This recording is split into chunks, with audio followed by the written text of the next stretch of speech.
좋아요, 구독. KB증권 프라임센터 투자 콘텐츠팀 유영아 과장님 연결해 보도록 하겠습니다. 과장님, 안녕하십니까?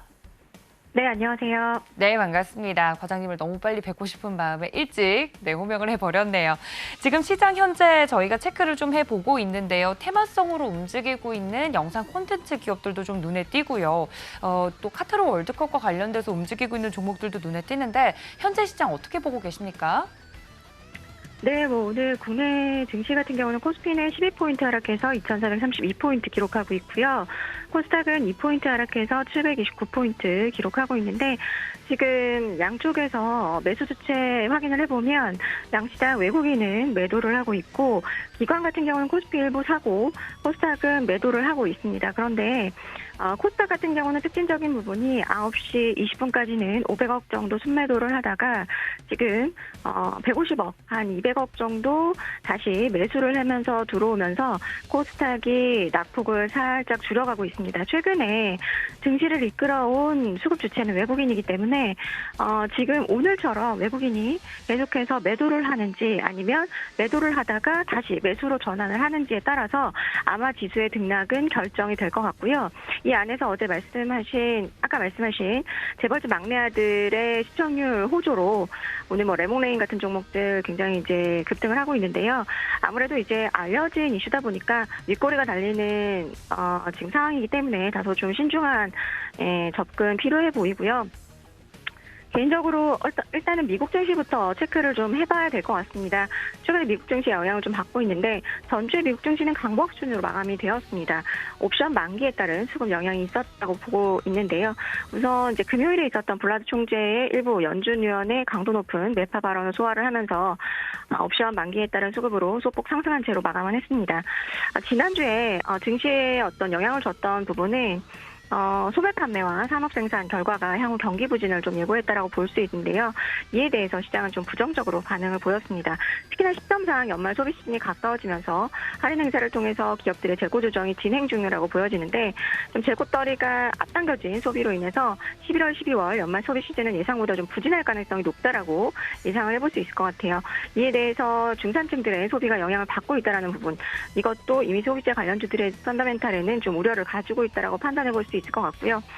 어쨌든 지금 경기가 미국도 좀 꺾이는 상황으로 좀 보여집니다. 블룸버그 기준으로 미국 GDP 성장률 전망이 22년 올해 4분기부터 0%대로 레벨 다운될 것으로 예상이 되고요.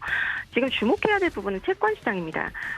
지난주 목요일부터 미국채 30년물 금리가 페드의 기준금리를 하회하기 시작했습니다. 70년대 이후 이런 현상이 나타난 후에는 반드시 실물 경기 쪽에서 발작적 반응이 나타났었기 때문에 이 부분을 좀 제가 볼 때는 좀 주목해야 할 가장 큰 포인트로 보셔야 될 것 같고요. 과거에 이런 시기가 있었을 때가 78년 오일 쇼크, 2000년 IT 버블 붕괴, 07년 서브프라임 사태가 요 시그널이 났었거든요. 최근 주식시장이 큰 폭으로 반등을 한 상황에서 미국의 경기 침체가 급격하게 부각되는 모습은 당분간 시장에 대한 경계적 관점이 필요한 시점이라고 판단을 해볼 수 있을 것 같고요. 오늘 달러원도 1345원까지 다시금 약세로 전환이 했는데요. 달러가 다시금 강세를 일부 보이고 있고요. 또 오늘 22일 관세청 데이터가 발표됐습니다. 아마 이제 수출입 데이터가 안 좋게 나올 거라고는 예상을 했지만 더욱 좀 시장을 실망스럽게 할 수 있는 데이터가 나왔는데요. 수출 같은 경우는 전년 동월 대비 16% 감소이고요. 무역 적자도 44억 달러 기록을 했기 때문에 아마도 달러원이 다소 강세로 좀 최근에 전환이 되었다가 다시금 또 스물스물 어떤 펀더멘탈에 기이하는 상황으로 보여지는데 약세 쪽으로 조금 더 기울 수 있는 재료가 나왔다라고 보시면 될 것 같고요.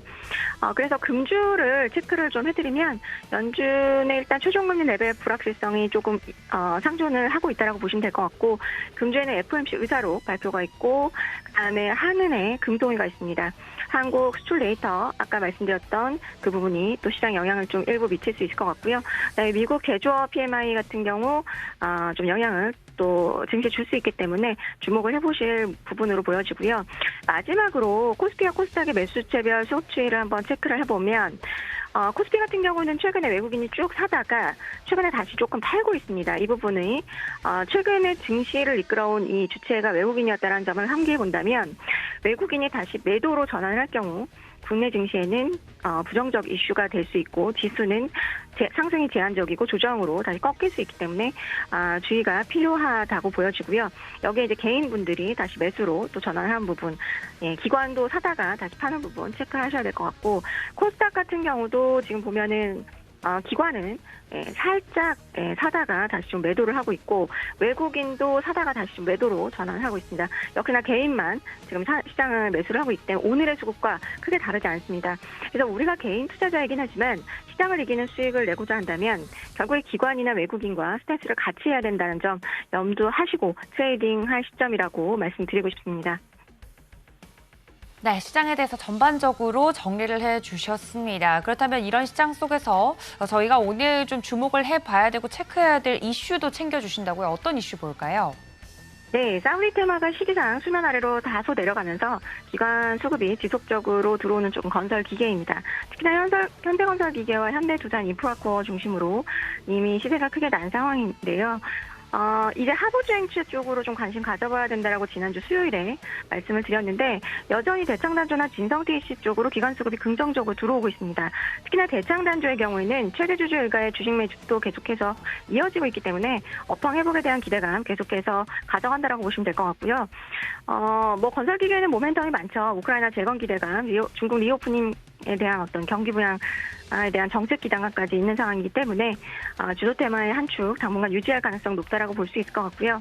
여기다 지난주 타겟의 보수적인 전망과 월마트의 안정적인 성장 가이던스의 어떤 차별화에서 투자 아이디어를 하나 생각해 본다면, 이 월마트 같은 경우는 이제 그 좀 싼 채널이죠. 그래서 이제 인플레이션 상황에서도 양호한 매출 성장이 가능하지만, 타겟 같은 경우는 이제 그 백화점과 마트의 하이브리드 채널의 성격을 가지고 있기 때문에 인플레이션 구간에서 매출 방어가 쉽지가 않습니다. 그렇기 때문에 앞으로 당분간 인플레이션이 높은 또 금리가 이어진다라고 봤을 때 접근성이 좀 높고 객단가가 낮은 국내 유통 채널 쪽에 관심을 가져볼 필요가 있을 것 같은데, 그중에서도 편의점 좀 보시면 좋을 것 같아요. 객단가가 5,000원 수준이기 때문에 매출 방어를 부각이 될 가능성이 좀 있다라고 보여지고요. 3분기 실적도 더 잘 나왔죠. 특히나 제가 이제 보여드리는 표를 하나 보시면 소비자 물가 상승으로 편의점의 도시락 매출이 상당히 증가세에 있습니다. 런치플레이션이라는 말씀을 들어보셨을 텐데, 런치플레이션의 수혜주로도 볼 수 있고요. 올해 상반기 편의점 4사의 월평균 도시락 매출 증가율이 28% 정도였고요. 도시락과 같이 소비자의 외식 물가 상승 부담을 줄여줄 수 있는 즉석식품은 편의점의 차별화 제품으로 내년으로 갈수록 경기 침체를 우려한다면 침체에 대한 수혜주로 편의점 관련주 주목해 보셔도 좋을 것 같고, 탑픽은 BGF 리테일 정도 관심 가져보시면 좋을 것 같습니다. 네, 이슈 분석 자세하게 해주셨습니다. 그렇다면 저희가 오늘 또 주목해봐야 될 종목이 있다고 하는데 어떤 종목입니까? 네. 지난주에 말씀드렸던 3분기 호실적으로 턴어라운드를 예고했던 종목인데요. 한국카본입니다. 지난주 월요일에 한국카본에 실적 발표가 있었죠. 3분기 실적 계절적 비수기임에도 불구하고 매출액 1,140억 원, 영업이익 120억 원으로 시장 기대치 크게 상회했는데요. 실적 개선의 주요 원인을 살펴보면 원자재 가격 하락으로 원가율이 크게 개선되었고, 대규모 외형 성장으로 고정비 부담이 축소가 된 것이 주요 포인트라고 보시면 됩니다. 해당 업종은 수주 산업이기 때문에 무엇보다 수주 잔고가 중요합니다. 올해 3분기 말 기준으로 수주 잔고는 1.6조 원으로 앞으로 한 4년치의 먹거리를 일감을 확보해 놓은 상황이라고 보시면 될 것 같아요. 앞서도 말씀드렸지만 지금 경기 침체를 우려하는 상황이기 때문에 현재 글로벌 이런 어떤 분위기에서 미래 먹거리가 확보되어 있는 안정적인 기업은 상대적인 매력도가 상당히 부각될 수 있는 시점이라고 보고 있고요. 생산 능력 증가를 감안하면 향후 매출 증가 속도나 마진 개선보다 빨라질 수 있다라고 볼 수 있을 것 같고요. 납기 일정에 따라서 분기 실적 변동성은 다소 존재할 수 있겠지만 전반적인 업황 호조는 이미 턴어라운드의 시작을 알렸다라고 볼 수 있을 것 같고, 이에 대한 어떤 성장 기조는 당분간 지속이 될 수 있다라고 판단할 수 있을 것 같습니다. 좋아요, 구독!